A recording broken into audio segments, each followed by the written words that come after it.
अमरकांत ने बैग खोलकर देखा। कुछ कपड़े और एक फाइल हाथ लगी। इसमें कई कागजात रखे हैं। अमरकांत ने होटल पहुंचकर उस सामान के मालिक को ढूंढने का मन बनाया। ढूंढने पर मकान के मालिक का मोबाइल नंबर पता चल जाता है। सामान की मालिक एक 23 वर्षीय गुजराती है जिसका नाम दीप्ति है। अमरकांत ने फोन लगाया और कहा, क्या आप दीप्ति बोल रही हैं? दीप्ति ने अचंभित होते हुए कहा, हाँ बोलिए। अमरकांत ने कहा कि मुझे एक काला बैग मिला है, इसमें कुछ कपड़े और एक फाइल है। दीप्ति ने कहा, किसका बैग है? अमरकांत बोला, शायद आपका। उसमें दीप्ति नाम के कागज हैं। दीप्ति ने पूछा, आप कहाँ हैं? अमरकांत ने कहा, हरिद्वार। दीप्ति को अब बात समझ आ गई। दीप्ति ने कहा, शायद हमारे बैग बदल गए हैं। मैं भी पिताजी के साथ हरिद्वार आई थी। दीप्ति ने बताया कि वो अहमदाबाद से देहरादून इंटरव्यू के लिए आई है। उसके साथ उसके पिताजी भी आए हैं। पिताजी की इच्छा पर दर्शन के लिए हम हरिद्वार रुके थे। स्टेशन पर सामान पिताजी के हाथ में, शायद उनसे बदल गया।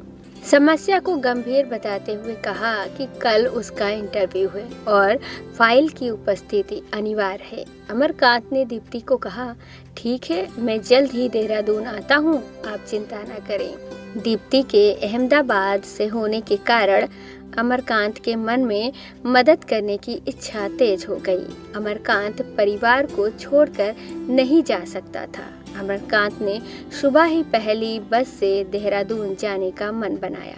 साथ ही माँ पिताजी को मसूरी घूमने जाने की योजना बताई।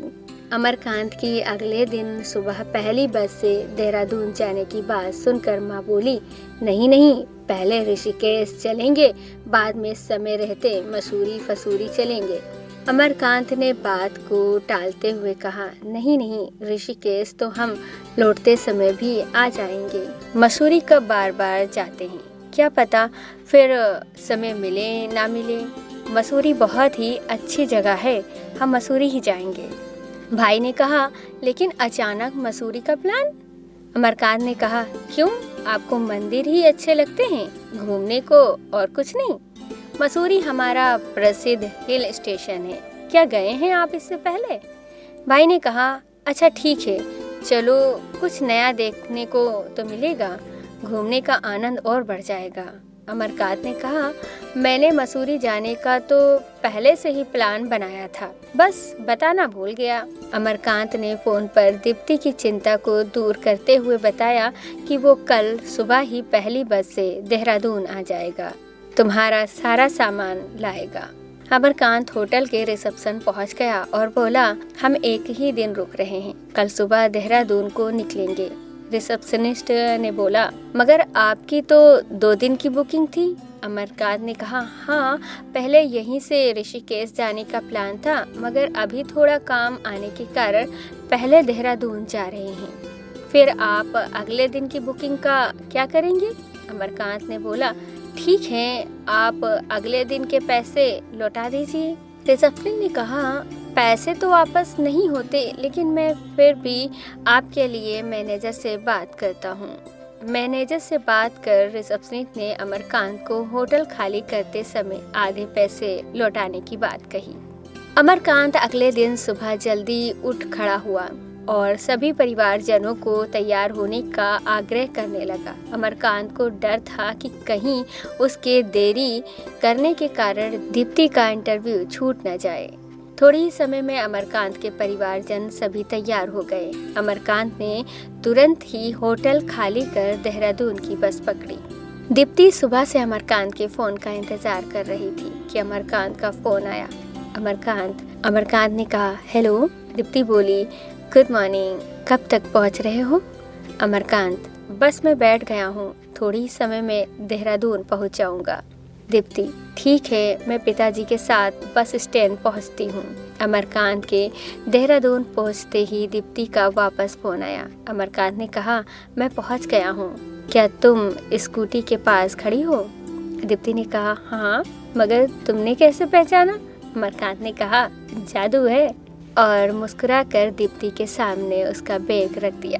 दीप्ति के चेहरे पर खुशी दौड़ गई। दीप्ति अमरकांत से बहुत सारी बातें करना चाहती थी, मगर दीप्ति के पास अमरकांत से इतनी बातें करने का समय नहीं था। दीप्ति ने अमरकांत को अपने पिताजी के साथ उनके दोस्त के घर जाने का आग्रह किया। अमरकांत ने कहा, नहीं नहीं, हम लोग मसूरी निकल रहे हैं, मेरा सामान कहाँ है? दीप्ति ने कहा, आपका सामान भी घर पर ही है और मैं इंटरव्यू के लिए निकल रही हूँ, आप सभी लोग घर चले जाओ। दीप्ति के पिताजी बोले, हाँ, ज़्यादा दूर नहीं है घर, थोड़ा आराम कर निकल जाना, वैसे भी मसूरी में शाम को ही अच्छा लगता है। अमरकांत ने अपना सामान लेने के कारण दीप्ति के पिताजी के दोस्त के घर जाना ठीक समझा। अमरकांत के पिताजी व भाई को अब सारी बात समझ आ गई, क्यों अमरकांत सुबह सुबह मसूरी घूमने आया। घर पहुंचते ही पहले पानी आया, ठंड में ठंडा, फिर गर्म गर्म चाय आती है। दीप्ति के पिताजी ने बताया कि पराग भाई उनके दोस्त हैं, वो अहमदाबाद के ही रहने वाले हैं। इनके बेटे की देहरादून में नौकरी लग गई, इसीलिए वो यहाँ रहने लगे। पहले हम दोनों की अहमदाबाद में पास में ही दुकानें थी। दीप्ति के पिताजी ने अमरकांत के पिताजी से पूछा कि वो कहाँ से हैं। पिताजी ने गर्व से कहा, बिहार। दीप्ति के पिताजी ने बताया कि गुजरात के हर शहर में बिहारी हैं। हमारे पुराने वाले घर में भी 3 वर्ष से एक बिहारी परिवार किराए से रह रहा है। अमरकांत ने तुरंत सवाल किया, अभी कहाँ है? दीप्ति के पिताजी ने बताया, साबरकांडा कांड के बाद उन्होंने उनसे घर खाली करा लिया। घर खाली कराने में उन्होंने थोड़े नखरे तो दिखाए, लेकिन आखिर खाली करना ही पड़ा। और अब ऐसे समय में कौन उनको किराए पे घर देता? वो वापस बिहार को पलायन कर चुके हैं। अमरकांत का मन गुजरातियों का बिहारियों के प्रति असमंजस व्यवहार से दुखी हो चुका था। अब अमरकांत ने स्वयं का सामान लेकर मसूरी जाने की बात कही। दीप्ति के पिताजी ने अमरकांत से कहा, नहीं, इतनी जल्दी नहीं, खाना खाकर ही जाना, तब तक दीप्ति भी आ जाएगी। अमरकांत ने पुनः कहा, नहीं, हम निकलते हैं, फिर देरी हो जाएगी। दीप्ति के पिताजी बोले, अरे नहीं, दीप्ति आपको मुझे संभाल कर गई है। दीप्ति के आने तक मैं कैसे भी नहीं जाने दे सकता। तब तक खाना तैयार भी हो जाएगा, बस 1-2 घंटे की बात है। दीप्ति के पिताजी ने आखिर अमरकांत को रोक ही लिया। अमरकांत को ऐसा मालूम हुआ जैसे दीप्ति के पिताजी असम्मान कर घर से निकाले गए बिहारी परिवार का पश्चाताप कर रहे हों। थोड़े समय में ही अमरकांत के पिताजी की दीप्ति के पिताजी व उनके दोस्त के साथ खूब जम गई। समय व्यतीत होते पता ही न चला कि दीप्ति घर आ गई। दीप्ति के हाथ में बड़ा सा मिठाई का डिब्बा था और दीप्ति ने बताया कि 6 लाख सालाना के पैकेज पर उसे नौकरी दे दी गई है। अमरकांत ने खुशी जाहिर करते हुए बधाई दी। सभी ने दीप्ति को बहुत सारा प्यार दिया। अमरकांत की माँ ने दीप्ति को मिठाई खिलाई। दीप्ति अमरकांत की माँ से गले लिपट गई। अमरकांत ने खाना खाकर मसूरी जाने की बात कही। दीप्ति के चेहरे पर तुरंत उदासी आ गई। दीप्ति ने कहा, क्या इससे पहले तुम मसूरी नहीं गए? अमरकांत ने कहा, नहीं, ये हमारा पहली बार है। कुछ नहीं है मसूरी में, हम आपको आज देहरादून घुमा देते हैं। क्यों पिताजी? अमरकांत ने कहा, नहीं, हम तो मसूरी ही जाएंगे, सभी की इच्छा है। दीप्ति के पिताजी ने बात को संभालते हुए कहा, क्यों ना हम भी मसूरी चलें? दीप्ति के पिताजी घूमने में अच्छा खासा दिलचस्पी रखते थे। ठहाका लगाकर बोले, 2 बार तो हम घूम आए हैं, अगर तुम चाहो तो एक बार फिर चलें। दीप्ति ने कहा, ठीक है, हम भी चलते हैं। फिर सभी लोग एक साथ खाना खाकर मसूरी के लिए रवाना हुए। दीप्ति के पिताजी ने बताया कि मसूरी के उत्तर पूर्व में हिममंडित शिखर सिर उठाए दिखाई देता है, वहीं दक्षिण में दूध घाटी और शिवालिक श्रेणी दिखती है। इसी कारण ये शहर पर्यटकों के लिए परी महल जैसा प्रतीत होता है। मसूरी गंगोत्री का प्रवेश द्वार भी है और मसूरी को पर्वतों की रानी भी कहा जाता है। मसूरी में परिवार के साथ समय कैसे व्यतीत हो गया, अमरकांत और दीप्ति को पता ही नहीं चला। शाम तक मसूरी से वापस आते आते देर रात हो गई। अमरकांत अपने परिवार के लिए होटल भी बुक कर चुका था। मसूरी से वापस देहरादून पहुंचते ही अमरकांत ने होटल की ओर रुख किया। दीप्ति ने अमरकांत के होटल जाते समय एक बार फिर अमरकांत से बात नहीं की। ठंड बढ़ चुकी थी और जैसे मानो दीप्ति को घर जाने की जल्दी थी। अमरकांत को बुरा लगा और आखिर चाहकर भी अमरकांत को वो कैसे होटल जाने से रोकती, क्योंकि वो एक लड़की है। दीप्ति के पिताजी ने दोस्त से अमरकांत को उनके घर ठहरने की बात करना उचित नहीं समझा। अमरकांत होटल में चला गया। अपने परिवार का सामान रखकर कमरे की बालकनी में जा पहुंचा। पहले कमरे की बालकनी से खुले आसमान में सितारों की ओर देखता और बार बार दीप्ति को उन सितारों में ढूंढता। दीप्ति के प्रति अमरकांत के मन में कई तरह के विचार आ रहे थे, मगर अमरकांत सितारों के पास अंधेरा देखकर डर जाता। अगली सुबह अमरकांत ने यात्रा के नक्शे को सुधारते हुए ऋषिकेश की यात्रा करते हुए शाम को वापस अपने घर की ट्रेन पकड़ना उचित समझा। सुबह सुबह ही अमरकांत के पास दीप्ति का फोन आया। अमरकांत ने दीप्ति का फोन उठाना उचित नहीं समझा। आखिर इतना ज्यादा लगाव भी अच्छा नहीं। अमरकांत के मन में विचार यात्रा के साथ साथ ही चल रहे थे। अमरकांत एक अलग ही दुनिया सोच रहा था। बिहार के बिहारी और गुजरात के गुजराती, आखिर क्यों दोनों समुदायों में अलग अलग मनोदशा है और मेरे मन की भी क्यों वही दशा होती जा रही है। अमरकांत परिवार के साथ वापस बिहार पहुंच गया और 2 दिन तक लंबा आराम किया। माँ अमरकांत के वापस जाने की तारीख से वंचित थी और अमरकांत ने जिस पल ही वापस जाने की बात कही, माँ सहमा उठी। माँ ने कहा, कुछ दिन और रुक जाओ। अमरकांत ने माँ को कहा, नहीं नहीं, नौकरी मतलब जिम्मेदारी। मुझे छुट्टी खत्म होने तक पहुंचना ही पड़ेगा, नहीं तो मेरे ऊपर कार्रवाई हो सकती है और मुझे गैर जिम्मेदाराना ठहरा दिया जाएगा। माँ ने कहा, तो साहब से बात क्यों नहीं कर लेता, थोड़ी छुट्टियाँ और बढ़ा दे। नहीं नहीं माँ, साहब नहीं देंगे। मुझे मालूम है छुट्टियों की बात करने से कोई फायदा नहीं। साफ क्यों नहीं कहता, छुट्टियाँ देने लगे साहब तो साहब को साहबगिरी छोड़कर तेरा काम जो देखना पड़ेगा। बात तो सही है, अमरकांत ने धीरे से बोला। माँ के मन को अमरकांत अच्छे से समझ गया था। माँ चाहती थी कि अमरकांत नौकरी छोड़ दे और उसके पास ही रहे, लेकिन कहने की हिम्मत नहीं जुटा पा रही थी। माँ डरी हुई थी कहीं उसके प्रति प्रेम में अमरकांत का भविष्य खराब ना हो जाए। इतने में अमरकांत के पिताजी आ गए। अमरकांत की पिताजी के साथ भोजन करने की इच्छा थी। अमरकांत ने माँ को बोला, माँ भूख लगी है, झटपट भोजन लगा दे। अमरकांत की बात सुन माँ तुरंत रसोई में गई और बेटे को अपने हाथ का खाना खिलाने की इच्छा को बाहर निकालने लगी। पिताजी और अमरकांत को गरम गरम रोटियां परोसती। जैसे ही माँ अमरकांत के पास चौथी रोटी लेकर पहुंची, अमरकांत ने बस कह दिया। माँ ने कहा, बस 3 रोटी खाता है? अमरकांत बोला, हाँ बस 3 ही खिलती हैं, 3 सुबह 3 शाम। आखिर कुर्सी की नौकरी है, खाना पचता नहीं और वहाँ का जीवन बहुत व्यस्त है। कसरत करने को, घूमने को वक्त नहीं मिलता। अब माँ से रहा नहीं गया और बोल ही दिया, जब 3 रोटी खाता है तो नौकरी छोड़ क्यों नहीं देता? 3 रोटी तो यहाँ भी मिल जाएगी। अमरकांत बोला, यहाँ क्या करूँगा, छोटा सा शहर है, मेरी पढ़ाई के लायक यहाँ कुछ भी काम तो नहीं और मेहनत मजदूरी करने का अब मेरा बिल्कुल भी मन नहीं। पढ़ लिख कर भला कौन अब मेहनत मजदूरी करेगा? माँ ने तेज आवाज कर बोला, तो ठीक है, तो हमें भी पैसे की कोई ज़रूरत नहीं। पहले के ज़माने में एक कमाता था, 10 बैठकर घर खाते थे और आजकल तो देखो 10 के 10 कमा रहे हैं और एक घर पर नहीं है। परिवार तो वो होता है जहाँ सभी लोग एक साथ रहें। घर का अंश भी घर से दूर है तो परिवार अधूरा लगता है। अमरकांत ने इठलाते हुए कहा, पापा जी से पूछा है, नौकरी छोड़ने से समाज के लोग क्या कहेंगे?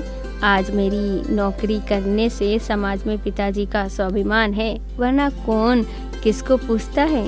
माँ ने कहा, ऐसे स्वाभिमान का भी क्या फायदा? त्रिपाठी जी का लड़का अभी तक घर नहीं लौटा, एक लौता है पढ़ा लिखा दिया और अमेरिका भेज दिया। आज माँ की हालत ये है कि उनकी देखभाल में अकेले त्रिपाठी जी ही लगे रहते हैं। लड़का सिर्फ एक बार आया, आकर देखकर चला गया, तो उसको रुक जाना चाहिए था। माँ बाप को देखकर ही क्यों चला गया? अरे सबके साहब कहाँ से छुट्टी देते, जैसे तेरे साहब नहीं दे रहे, तो फिर उनको अमेरिका ही ले जाना चाहिए था। अरे अमेरिका क्यों नहीं ले जा रहा था? ये तो वही जाने, हो सकता है वहाँ का जीवन यहाँ से भी ज़्यादा दुष्कर हो। अमरकांत ने कहा, नहीं नहीं, ये होगा कि अमेरिका की नागरिकता इतनी आसानी से नहीं मिलती, और हो सकता है त्रिपाठी जी की बहू ने भी इनकार कर दिया हो। माँ बोली, तो नौकरी छोड़ क्यों नहीं देता? त्रिपाठी जी की तो इतनी संपत्ति है, उसी में राज करे, पैसे को क्या खाएगा? ठीक है, तुम तो छोड़ो मुझे, कल की ट्रेन रिजर्व करना है, मैं स्टेशन जाकर आता हूँ। माँ को अमरकांत की जाने की बात से ऐसा मालूम हुआ मानो काम बहुत है और समय नहीं। माँ ने झटपट बड़े बेटे को दफ्तर से घर बुलाना चाहा, मगर पड़ोस में कोई ऐसा बच्चा नहीं दिखा जिसके हाथ संदेशा भेज सके। तभी चबूतरे पर बैठे ताकती रही, कहीं कोई दिख जाए। तभी एक बालक स्कूल की ओर जाता हुआ दिखाई दिया। माँ ने उसे बुलाकर पूछा, कहाँ जा रहा है? बच्चे ने कहा, स्कूल जा रहा हूँ। मास्टर जी गए क्या?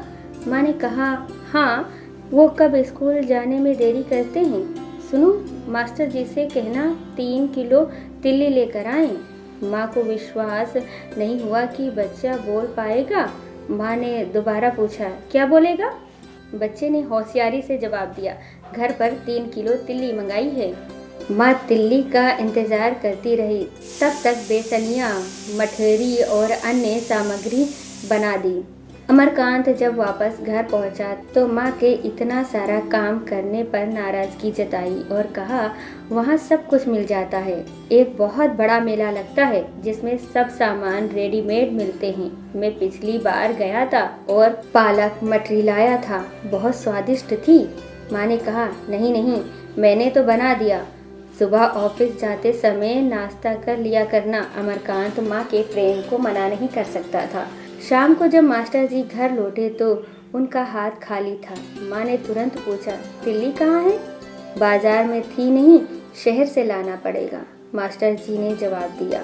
माँ ने झटपट पड़ोसियों के घर चक्कर काटना शुरू कर दिया और कहीं से भी तिल्ली का इंतजाम कर लिया और रात के 9 बजे तक सारे पकवान बनाकर तैयार कर दिए और थैला तैयार कर रख दिया। अमरकांत ने पिताजी को बताया कि सुबह की पहली ट्रेन पकड़नी होगी और आगे स्टेशन पर ट्रेन बदलनी भी है। आखिर 2 दिन तो पहुंचने में लग ही जाएंगे। उनकी बातें सुनकर माँ ने कहा, 5 दिन तो आने जाने में ही खराब हो जाते हैं, क्या मतलब की नौकरी?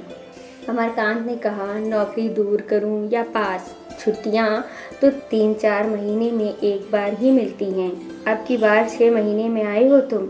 माँ बोली, दीपावली पर छुट्टियां लगाई थी मगर मिल ना सकी। माँ बोली, यही चोचले हैं, पिछले 3 साल में एक भी त्योहार घर पर नहीं किया है। ठीक है, छोड़ो, मैं तो सुबह की पहली ट्रेन से निकलूंगा, कोहरा से ट्रेन आगे पीछे भी हो सकती है। इतना सुनकर माँ चुप हो गई। जाते जाते कहाँ बहस करो, खुशी की रवानगी अच्छी। अमरकांत अगले सुबह तैयार होकर माँ पिताजी के चरण स्पर्श कर ट्रेन की ओर निकला। ट्रेन में बैठते ही अमरकांत को माँ की बात बार बार ध्यान आ रही थी। सबसे ज़्यादा तो वो बात मन में आती, सभी लोग जहाँ एक साथ रहते हैं वही परिवार होता है। ट्रेन में दिन भर अमरकांत माँ को सोचता रहा, ना जाने क्यों माँ जब बच्चे के पास रहती है तब इतना लगाव नहीं रहता, लेकिन बच्चे का माँ से दूर होते ही माँ के प्रति लगाव 2 गुना हो जाता है।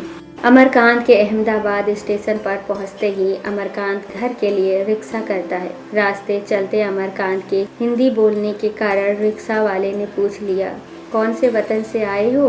अमरकांत ने कहा, बिहार से। रिक्शे वाले ने कहा, बिहारी तो सारे गुजरात छोड़कर चले गए, आप कैसे वापस आ गए? अमरकांत बोला, आ गए तो आ गए, अब अपने वतन में जब नौकरी मिल जाएगी तो चले जाएंगे। अमरकांत के रिक्शे से घर पर उतरते ही अमित के घर से शोर सुनाई दिया। ये अमित की माँ के रोने की आवाज़ आ रही थी। अमरकांत को थोड़े समय में मालूम हुआ कि अमित को हिमाचल की एक मेडिकल कंपनी में नौकरी मिल गई है। अमित के हिमाचल भेजने की माँ की बिल्कुल इच्छा नहीं है।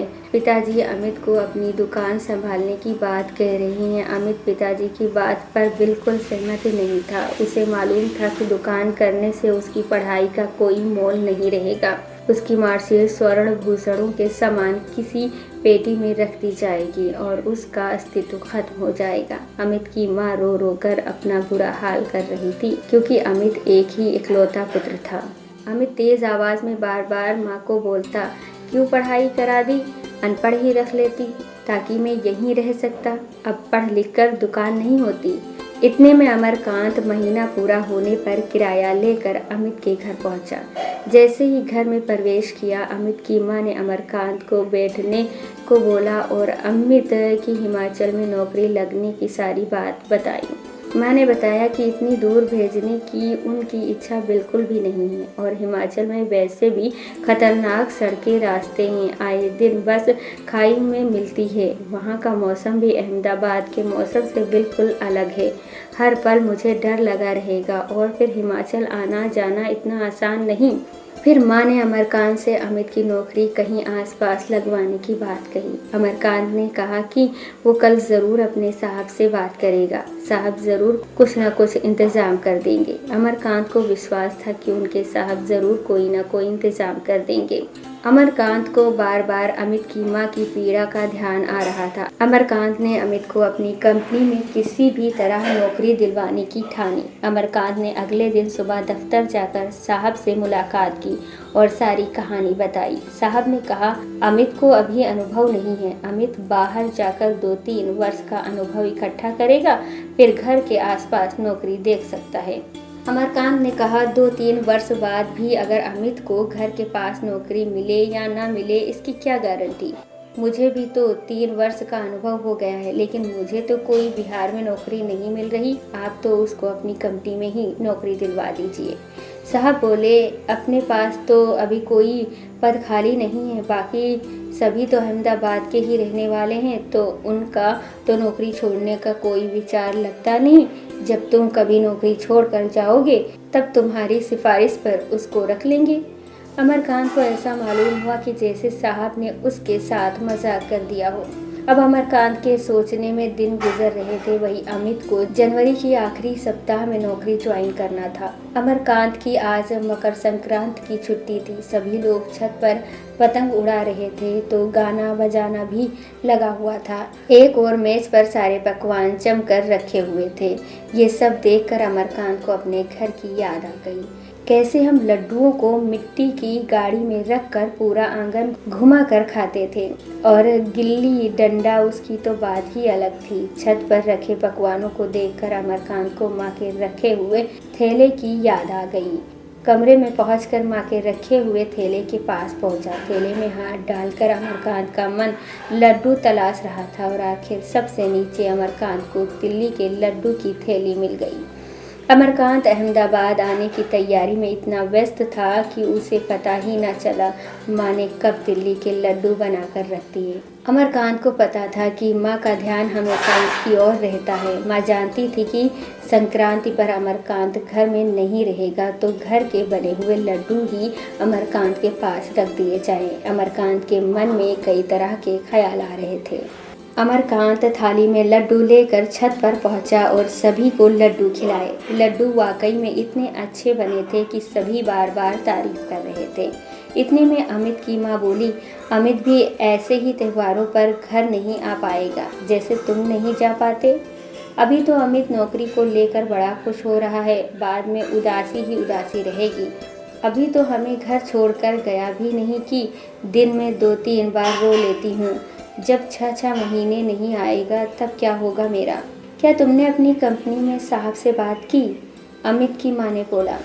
अमरकांत ने कहा कि कल मैं लड्डू ले जाकर साहब को खिलाऊंगा और बात करूंगा, शायद वो मान जाए।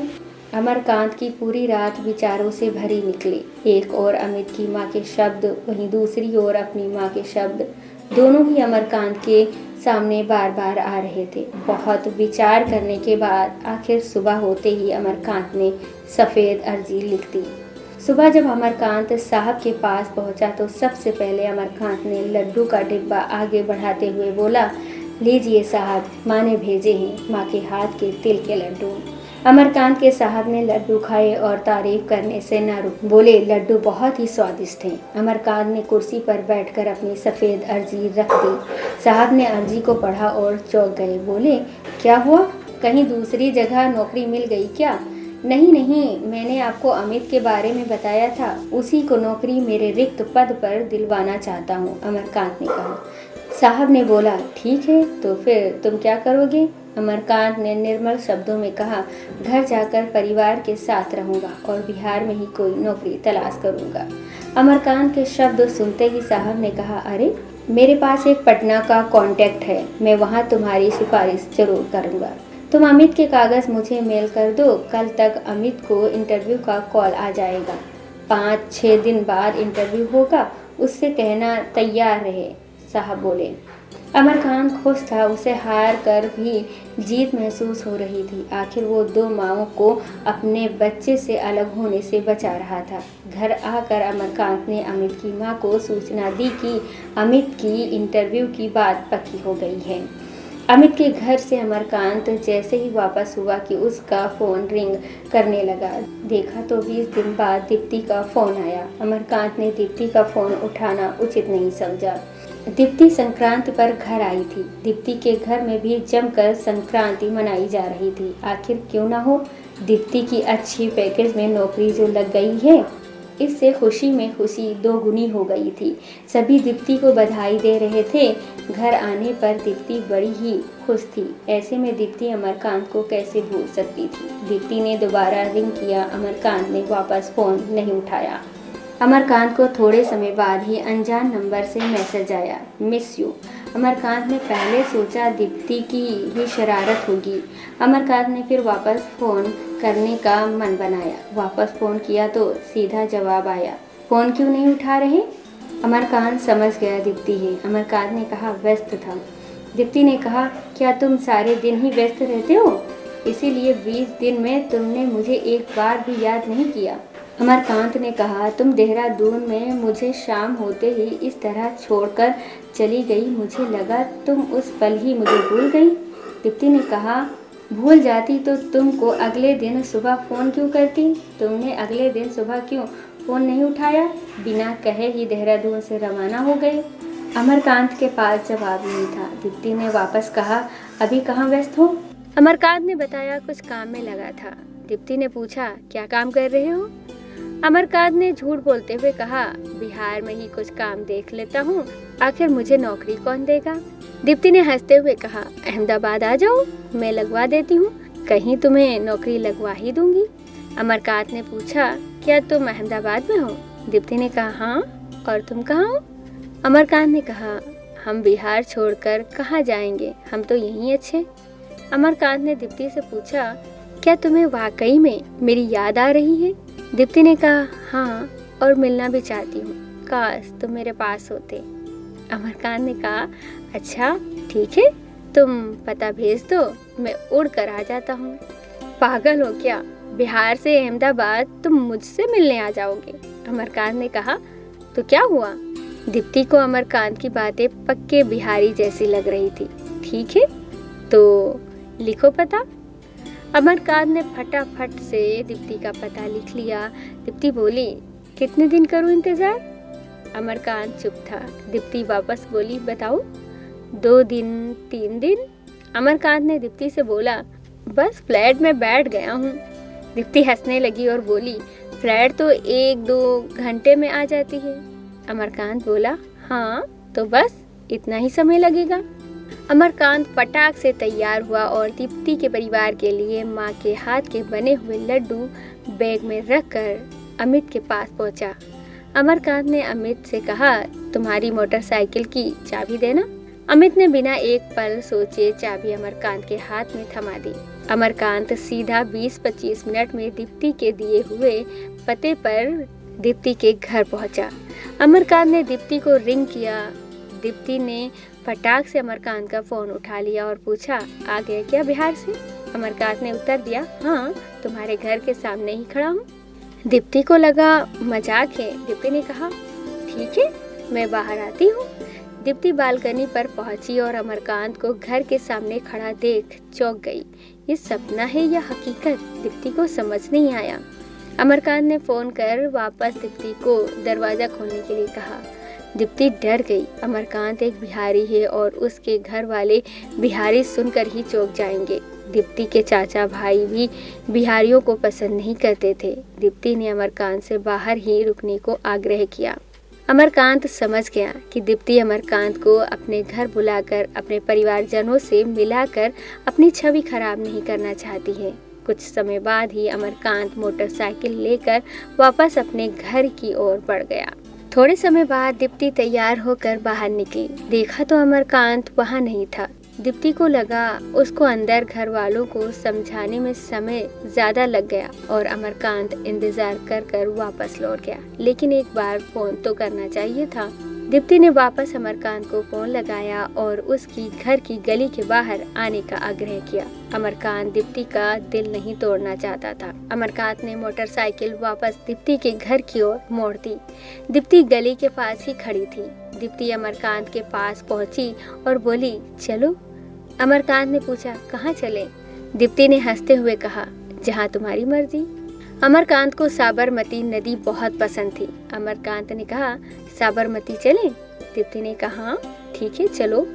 अमरकांत दीप्ति को लेकर साबरमती तट पर पहुंचा। दीप्ति ने कहा, तुमने मसूरी में बताया नहीं कि तुम अहमदाबाद में रहते हो। अमरकांत ने कहा, तुमने पूछा भी तो नहीं।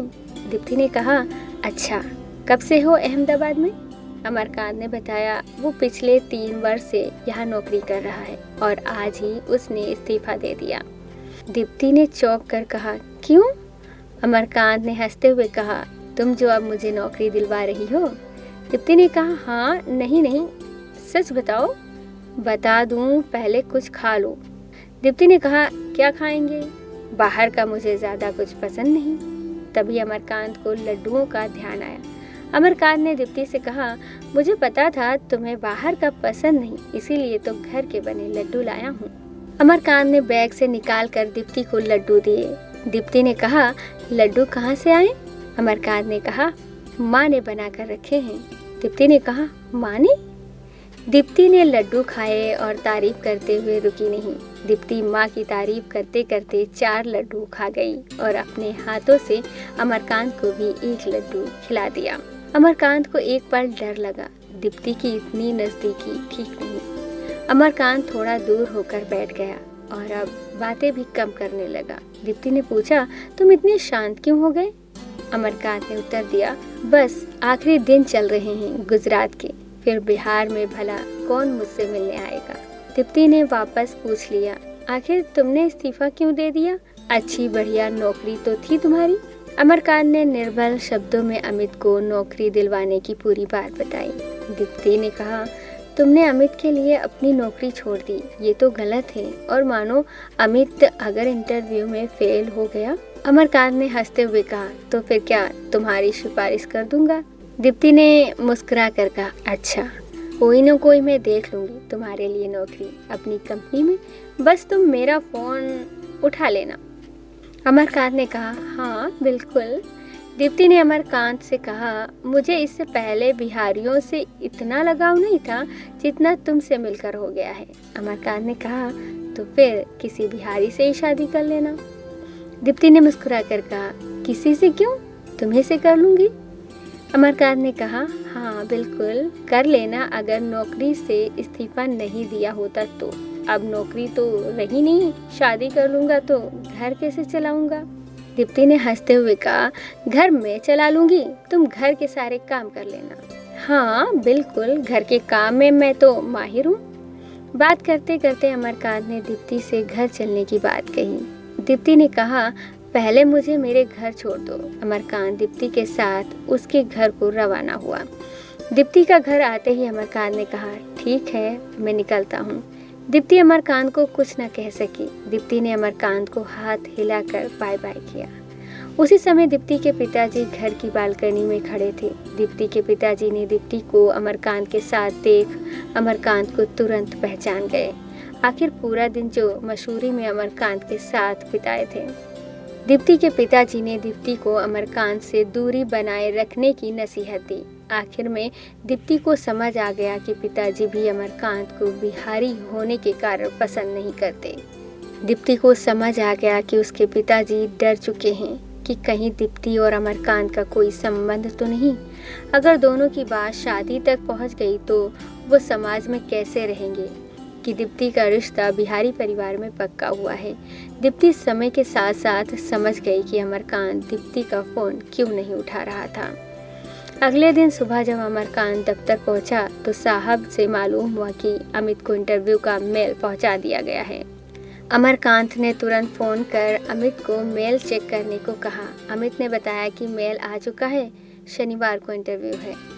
अब अमरकांत के पास सिर्फ 4 ही दिन का समय बचा था। अमरकांत किसी भी हाल में हारना नहीं चाहता था।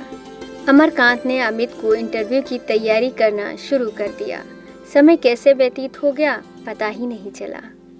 अमित अमरकांत के साथ शनिवार को इंटरव्यू देने गया और थोड़े समय में ही पता चला कि अमित को इंटरव्यू में पास कर दिया गया है और ठीक अमरकांत के इस्तीफे की तारीख के 1 महीने बाद अमित को ज्वाइनिंग की तारीख दी गई है। अमित अहमदाबाद में ही नौकरी करने से खुश था, मगर अमित अमरकांत के समर्पण से वंचित था। अमित के घर में खुशहाली छा गई। अमरकांत ने बिना समाज से भय किए घर में सूचित किया कि वो घर वापस आ रहा है। अमरकांत को ऐसा लगा अमित की माँ गुजराती हो या मेरी माँ बिहारी, माँ तो माँ होती है। हम सब की माँ भारत माँ है। करीब 6 माह बाद अमरकांत एक शाम अपनी बालकनी में बैठा था और खुले आसमान में सितारों को देखकर दीप्ति को याद कर रहा था। तभी अमरकांत के पास दीप्ति का फ़ोन आया। अमरकांत के चेहरे पर मुस्कान आ गई। अमरकांत ने फ़ोन उठाया और बोला, मुझे लगा तुम भूल गई होगी। दीप्ति ने कहा, तुम हर बार ही गलत समझते हो। मैं नहीं भूली, तुम भूल जाते हो मुझे। अमरकांत ने वापस पूछा, कहाँ हो? दीप्ति ने कहा, देहरादून। अमरकांत ने कहा, अच्छा तो कब आऊँ मैं मिलने? दीप्ति ने कहा, बस इसी महीने देहरादून में मेरी रिंग सेरेमनी है, तुमको ज़रूर आना है। अमरकांत ने चौंकते हुए कहा, क्या तुम सगाई कर रही हो? दीप्ति ने कहा, हाँ, पिताजी ने मेरी सगाई उनके दोस्त पराग भाई के लड़के के साथ तय कर दी है। वो भी देहरादून में ही नौकरी करता है। अमरकांत ने उदास मन लेकर कहा, बधाई हो, फिर तो दोनों की अच्छे से। दीप्ति ने कहा, हाँ, लेकिन तुमको ज़रूर आना है। अमरकांत ने कहा, हाँ बिल्कुल। अमरकांत का दिल टूट चुका था। अमरकांत को महसूस हुआ जैसे दीप्ति से मेरी दूरी आसमान में दिख रहे सितारों जितनी थी। अमरकांत ने फिर आसमान में चमकते हुए सितारों को देखकर लिखा, हे आसमां में हर किसी का एक सितारा, अंधेरा है ढूंढने में थोड़ी मुश्किल तो होगी। है दिल सभी का आसमां जितना प्यारा, कौन है अपना कौन है पराया, जानने में थोड़ी मुश्किल तो होगी। है चमन में सितारे, कोई ज़्यादा तो कोई कम, मचलेंगे दिल सभी के, थोड़ी मुश्किल तो होगी। है चांदनी की चमक किसी में तो कोई सूरज सा तपा है, समझने में थोड़ी मुश्किल तो होगी। है सितारों की चाहत, है सितारों की मुस्कुराहट, है सितारों की चाहत, है सितारों की मुस्कुराहट, हमको भी कोई चाहे हमको भी कोई पाए। कौन है किसकी किस्मत का नज़ारा, जानने में थोड़ी मुश्किल तो होगी। है आसमां में हर किसी का एक सितारा, अंधेरा है ढूंढने में थोड़ी मुश्किल तो होगी। है सितारों की बस्ती बड़ी अजनबी सी, हर किसी को मैं अपना कह लूं, ऐसा मुमकिन तो नहीं। बिन पूछे बिन बोले दिल में किसे उतारूं, वो मुझे अपना कह ले, ऐसा मुमकिन तो नहीं। हो क्यों सितारों तुम अंधेरे के जहां में, दूर मुझसे बेवक्त उस आसमां में, शराफत से देखूं, शराफत से चाहूं, बिन बोले बिन छेड़े, ऐसा मुमकिन तो नहीं है। आसमां में हर किसी का एक सितारा, अंधेरा है ढूंढने में थोड़ी मुश्किल तो होगी।